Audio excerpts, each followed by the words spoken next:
দেখতেছি। আমি বলছি আমার উত্তরটা তো দিতে, উত্তরটা তো দিতে।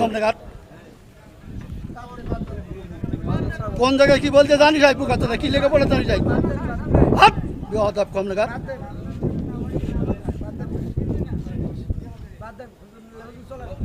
একদম বাস্ত করে দেবো সব একদম।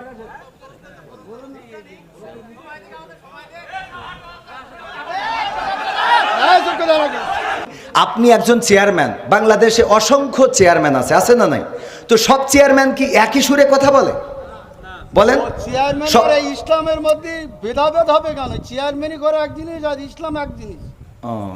চেয়ারম্যান আর ইসলামের মধ্যে আপনারা তো বুঝাইতে পারবেন না। আমি যদি বলি, যেমন আপনি একজন আলহাজ মানুষ, দেখেন আপনি সব বাদ দেন, ইসলামের বেসিক কিছু নিয়ম আছে। ইসলামের কোনো সম্পর্ক আচ্ছা, ইসলামের তো আপনি হজটা করেছেন, তাই না? হজ করেছেন না? আমি